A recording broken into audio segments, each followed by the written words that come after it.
And finally, the man whose name is on all their jerseys, his very little introduction, Sir Bradley Wiggins.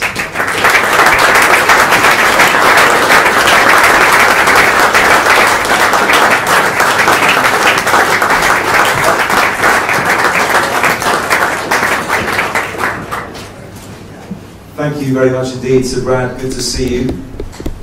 Putting us all to shame looking how dapper you are. I got told to wear a suit, so I wish I got told to wear one. I got told to have a haircut and put a suit on, so that's what I did. I had a shave.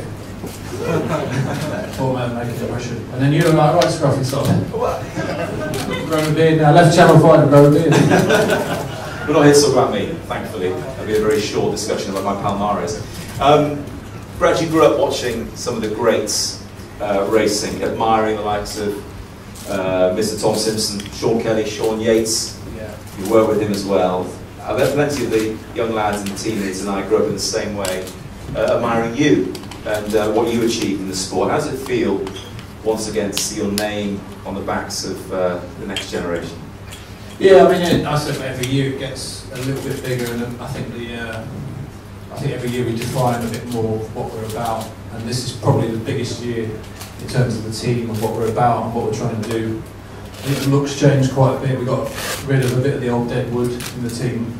My mates, basically, who I was paying and keeping on the grade. One of them didn't even race for us, but so yeah, I mean, it's clear now what we're about. We're about, you know, these guys under 23 and having, you know, some of the best under 23 riders in the country that will no doubt go on to Tour de France success, or, you know, big teams. And so I think that's, you know, that's what we're about really, and giving them a platform you know, to develop, do the big races with the guidance of Simon Cope and that, and Chris and Lee White, and hopefully go on and become professionals.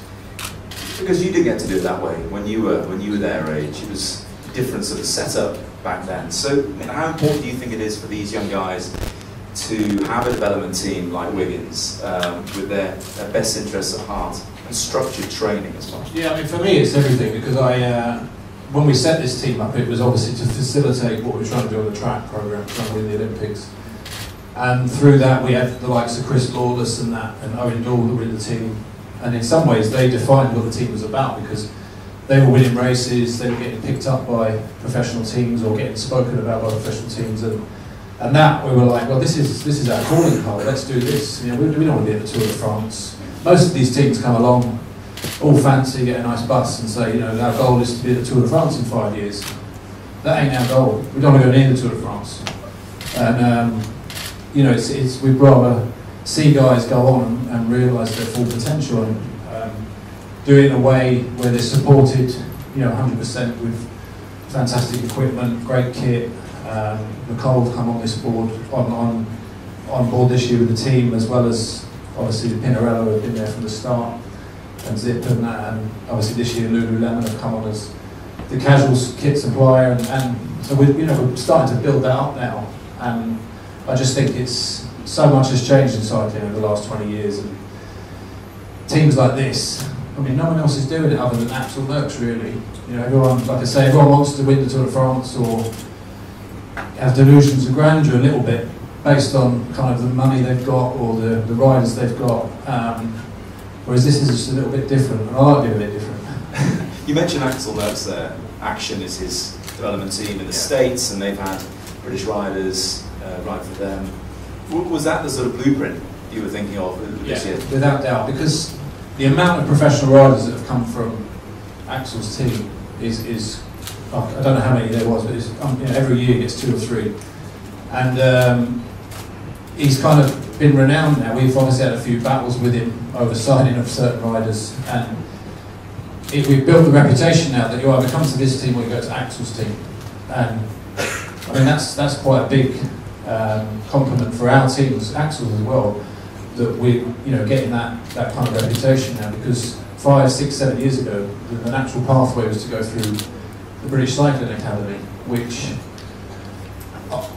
is a bit on its arse at the moment, if I'm honest, because it's all about the track, and if you don't want to ride the track, there isn't a natural pathway for you to go. So this is what's good about not only Axel's team but our team, and it's a British team, and we get the opportunity to help these lads get, otherwise they just sort of have to go another way, either go to Europe or go through the traditional way of going into France or Italy. And you don't always get the best support when you do that, and then in turn you tend to lose maybe the best talent by doing that.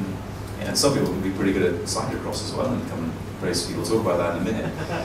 That's not a sport though, is it? A bit like curling. Anything where you have to get off your bike and jump over something, it's not really a sport. Did I not see you? But he is a world road champion, so did I not see you put up a video recently of you doing cyclocross exactly, when you were young? Yeah, I did. Well, no, because when I turned professional, our two directors, the Maggio brothers, they were mad for cyclocross. They were French cyclocross champions, and so of course we all got to do cyclocross in the October camp, which it's quite difficult when you've got a hangover as well, because obviously October is like the team get together, and obviously it didn't end very well for me, but Yeah, that's right. Yeah, there you go. Yeah, you had to. There's no choice. I mean, let's talk about the talent you've already developed and are now gracing the biggest stage of racing. I mean, you talked about Owain Doull there, John Dibben, Scott Davis as well. James Knox have gone on to World Tour teams. 3 riders have gone on to Pro Conti level in Dan Pearson, Mark Christian, Corentin, Ermino. What can we expect from these lads in 2018? Because as they progress, they're going to get older and they'll have to leave at some point. Yeah, I mean, I think the thing to remember is that it's not us that make these riders. They come to us already, and they're going to make it. Certainly Owain Doull, perhaps not John Dibben. John's a bit more away with the fairies sometimes, but Owain is definitely. You look at this guy and you think he's going to make it wherever he goes. So it's just a case of nurturing that talent and developing it, and maybe giving the right support through Simon and that. Chris Lawless was a classic example. His career had perhaps come to a little bit of a standstill. He'd given up on the idea of turning professional and going to Europe, and I think he'd come back and thought, well, I'll go to Well, he came to us first and then went to JTL because they were going to pay him more, and he wanted a nice car, and he's built a shed in his parents' garden. So he kind of got attracted by the money and stuff, and in going there, Simon worked closely with him in 2015. He won a few races. People started to take notice of him again. He went to JTL, and now he's at Sky again. So it's just amazing how he kind of came a step back, almost again 2 steps forward. So you mentioned Owain Doull there. Of course, you raced on the track with him at the Olympics, but I mean, I remember you vividly leading him out to getting onto the podium at the Tour of Britain 3 or so years ago. And that must have been a huge buzz. Yeah, and obviously didn't think about it at the time because we were just training for the Olympics and just trying to kind of get involved with the racing. But yeah, he's 3rd place. That was the first big result of the team, and from that, obviously he's at Sky now. He should have stayed with us really, because it looks like he's gone backwards a little bit. But he, as I said before, these guys here, we're not going to make them. They've already got the ingredients to do it, and obviously the likes of Tom and that's already world champion. So it's about supporting them. They'll do it themselves if you put the right support structure, and I think the mentality is important for me. Well, the way I think about it, or my whole philosophy is it's not about pressuring them and shouting at riders, or turning up at races with kind of being all serious. And I think it's just about being relaxed, having fun, and in having fun, don't mean you go out and get pissed and roll in at 5 in the morning and then go and race and see how you get on.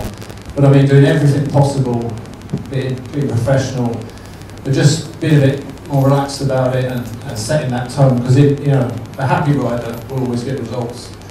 I've been in teams in the past where everyone's miserable, no one really wants to race for each other, and I think it's trying to create a good atmosphere amongst the team where everyone's happy and everyone's relaxed, and from that you get results. It is of course about the whole team, but we've already alluded to certain Mr. Pidcock and his talents, and it would be rude not to talk about them just slightly more. He won last year the British, European, World Cyclocross Championships, Junior Paris-Roubaix, the Junior World TT in one season. What advice would you have? Because your palmarès is wide and varied and takes in different disciplines as well. What advice would you have for someone like Tom going into his first road season? Well, I think can you say? I mean, he's obviously got it, whatever it is. Don't go to Sky in the future. Go somewhere else, because they'll ruin you. But I think, I don't know, you can't, what can you say to someone like that? They've already got it, you know? I think first time I saw him was at the one of the tour series last year on telly, and it just decimated the field, you know, and I think we've got a couple of other guys, obviously Gabs, who I think is a huge talent, and he kind of resisted us at first, and he went off to Holland for a year and has come back, and you know, looking forward to seeing what he can do this year. Joey, who's obviously spent a year with us already, and really made some good progress towards the end of last year. Jess, who kind of, every year I have a rider that I come along and pick and say to it. Last year I had some dodgy Italian and he didn't work out very good for me, so he's gone. But I've got Jess this year. I said Jess used to come on the team, and so I'm hoping that, you know, he's spent a year grinding it away in France, crashing, living in a shithole like most of them do. So now he's come on, got, you know, good support. Hopefully we can see more of him. So I mean, there's so many guys, and obviously this is the best team we've had over the last 3 or 4 years, and it's just really looking forward to seeing what they can do this year. We will look ahead in a moment, but first it'd be nice to have a quick word about some of these names on the board behind us, and not least Lululemon, whose store we are sat in. They are the yoga and mindfulness partners, which sounds quite unusual. Yeah, but I think that's the way a lot of like lifestyles going now. I think, you know, people are over feeling like rubbish, and you know, I think not everyone wants to, you know, go and kind of try and win Olympic medals and this, that and the other, and you know, I think the whole yoga and lifestyle, you know, the kind of nutrition, feeling good about yourself, healthy, active living, it's big business at the moment, and you know, what partner to have with this team really, because you know, this is not just about a bunch of racing team, this is about a life. For me, it's about engaging with the public. It's about, you know, we're kind of, I always said this was like the people's team, you know. We don't want to be hidden behind black screens at the start, but you know, big buses and not talking to anyone, and a big PR team spouting rubbish at you every day. It's just about engaging with people, talking to people, and you know, for a presentation like this, you know, there's no rope here, you know, there's no segregation. It's about just sort of kind of engaging with everyone. I say that, I'm not going to do any interviews at the end, but the riders will. But you know, we just want to be a bit different to everyone else. You know, I want to do what everyone else is doing. I want to try and kind of break down barriers a little bit. The sport's becoming so serious, and so everything's about results and power meters and skin suits and aero helmets and that. And I just think taking it back a bit to what cycling used to be about, when Eno and all that used to be getting changed on the back of the car, and you know, you could go up to the rise and talk to them. You can't get near them anymore because of how, obviously, how popular a lot of them are. But yeah, just take it back a bit. And what about the other new partners, not least the Col, who have come up with this fabulous new kit the riders are sporting? How did that I mean, well, I've known Yanto since 20 years. We were juniors together. We used to go away with Mike Taylor racing together. We went to the Junior Worlds in '98 together. Yanto was 10th at that World. He asked me to say that because he was actually really good bike rider. You know, we used to speak in the Tour of Britain when he was riding for Once Pro, and we were kind of talking about kit and cycling, and he said, "What are you doing with Rafa? You're not really a Rafa, get away from her." And eventually we kind of had more, you know, we were just mates, you know, talking, and he had some fantastic ideas, and then it happened, you know, and managed to pull it together. And so I think the kit looks great. Hopefully a long-term thing as well, and we're really happy to, you know, as well as Lululemon, to have a brand like the Col on board with us, because they could be, you know, they could be in the World Tour if they wanted to, like most of them, but they've chosen to stay away from that for a bit, and a support team like this, which I think is really good for us that they've come in. Because you've had those other brands that have supported from the off, not least Pinarello, Zip as well. How important is it to the team's future that you have those names still associated with it? Well, I think they've been there from the start, and I think that was the good thing when we sat down at the start. Andrew, you know, we spoke about building this team. Andrew said, "Who do you want? What bikes do you want?" I said, "We go after the best bikes. So we got Pinarello. You know, we want the best wheels, Zip and group set SRAM." And luckily, these guys, you know, they all said, "Yeah, we'd love to do something like that." At the time, we had Rafa. We were very grateful for their support for the first few years. So we managed to get everyone we wanted to start with, which was really good. Gyro helmets, of course, who are, for me, always, I've ridden Gyro for many years, and Oakley as well. obviously, if you want the best glasses, you want to look the best. So I think, you know, we were. Is there anyone I've missed out? Continental tyres, there. Quite a few the tyres. Elite, Quark, Yukon bags, the bags to have. We could carry on. Physics saddles, the saddles to have. Speed play. Elite turbo trains. God, what can you say about elite turbo trains? The best turbo trains. But so yeah, you know, a lot of teams you go to, when I first went, you get lumbered with a lot of not great materials. So to have, let's say these, you know, for me it was always the time trials. You know, you wanted the best wheels when you were time trialing.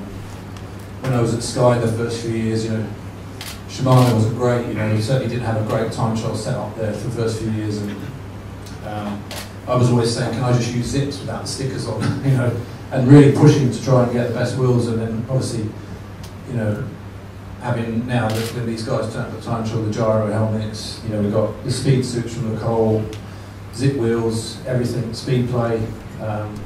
So it's brilliant, you know, we're very fortunate and very happy to have them people support us from the start and continue to support us. So with all this kit and all these supporters and sponsors, what's the plan for the year ahead for these young racers? Just to go out there, enjoy it, develop and realise their potential. It's not about winning races. Obviously, winning races is a bonus. You know, you don't want to sort of drill it into people. You know, go out, you have to win this race. If you don't win this race, you're not in the team next year. And that, because I've been in teams where it's like that, and it's not a way to. Everyone wants to win a bike race. You know, you don't want to sit in the peloton and just finish last. So I think they want to do that anyway. So you don't have to reiterate that. And, you know, it's.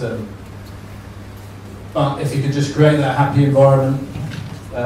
See them realise and fulfil their potential. That might not mean they win races, but if they're fulfilling their potential, then I think that's what's great about it. Isn't that the beauty of bike racing, that it can be entertaining and you can respect the racers even if they don't finish on the podium at the end? Yes, because obviously there's only one winner at the end of the day, and you know, without the other 200 odd blokes in the bike race, you wouldn't have any winners. So. You know, everyone tries just as hard, whether they're winning first or whether they finish last on the stage. So it's, you know, you've just got to respect everyone in the race, I always think, and, you know, as I say, you wouldn't have these winners, you know, Peter Sagan won't be world champion without the other 200 blokes that started the race, so, you know, you kind of need those people. So it's, for me, it's not about winning. That comes with it. Everyone wants to win, kind of. Goes without saying, so it's more about the way you go about your business, the training, the work you put in, and if you do that, you know, 9 times out of 10 you'll end up with results. You sound really hungry for it again, actually. I thought I fell out of love a bit with cycling, but the current sport, but I kind of a bit of resurgence of interest with it, definitely. I never fell out of love with cycling because I always loved cycling and the old stuff. And this, that, and the other, but just the cycling's changed and it's gone away so much from when I got into it, and I'm quite nostalgic. So I always hold on to why I got into something, and it's so far removed from that now, the sport, which is a shame. But I've got the opportunity to try and do something about it, and create something that goes towards making it fun again and interesting, and engaging with people, which I think is what the sport's lacking at the moment. You know. Everyone's got an opinion, but no one wants to actually do anything about it. We always hear the opinions, but no one actually, you know. So I think the next step for us will be to have a women's team, which obviously is high on the agenda, which need a bit more money. So, well, that brings me on to my next question: is what can some of these people in the room here, who perhaps have deeper pockets, do to help facilitate that? Well, there's a kitty at the back there. There's a bring a bucket around, but no, I mean, you know, cycling is. Well, I think in general, you know, it's quite a lot of people haven't got a lot of money these days, so it's quite hard. So, I mean, the only way you get money is to be a bit different, and have different objectives as to what you're trying to achieve. Really, I mean, in the days of people putting £6 million into a team because they want to win the Tour de France to get their sponsor on the TV, I think that's kind of gone now, because. You know, you see the biggest team in the world at the moment, we're winning everything. They're not particularly that popular, if you like. And, you know, Peter Sagan, for me, is kind of the biggest rider in cycling at the moment. And you see the way he goes about his business. You know, that's why people love what he does and admire him. And that's why my son, that's his hero. You know, he watches 13-year-old and he watches that, and he steers more towards Peter Sagan and that. And that's the same for me when I was a kid, watching the likes of Cipollini and all that racing. You know, it's just, they're like football. You know, you have characters in football. Cycling's lacking a lot of characters at the moment, which draws people in and wanting to put money in and stuff. I mean, that's the reality of it, you know. Maybe Yanto can come up with some Cipollini-style skin suits. Maybe not, maybe not. Only he can wear those. It sounds like you found your love for it again. Are you tempted to get back on the bike again? I will, yeah, I never really got off the bike. I mean, I did a few things last year, and I'll continue to keep riding the bike. I'm not going to race again, if that's what you push. I'd love to see you lead out one of these to the podium or even higher on the tour grid. No. There's too many crashes in bike racing now, and it's all become so, you know, trains across the road, and it's almost a different sport now. It really is. It's so competitive, and you see like already guys that are racing at the level they're racing at in Tour Down Under a few weeks ago. And it's such a tough sport. Probably still one of the toughest sports in the world, definitely. Just to finish off, then, what plan for you and your ambitions going forward? I've got lots on this year, which, you know, I'm still training pretty hard for somebody else at the moment. Hence why this suit's a bit tight. I'm topping nearly on 100 kilos at the moment, 99.5 kilos at the moment. I was 68 when I was on the tour, so it's quite a bit different. But it's what's necessary for, you know, trying to do this other thing. But other than that, I'm still doing all the other bits, talking, this, that, you know. There's a few other things I'm doing this year around the tour, which will be coming out in the future, no doubt. That's it really. Really looking forward to seeing more of that. Ladies and gentlemen, give it up for Sir Bradley Wiggins.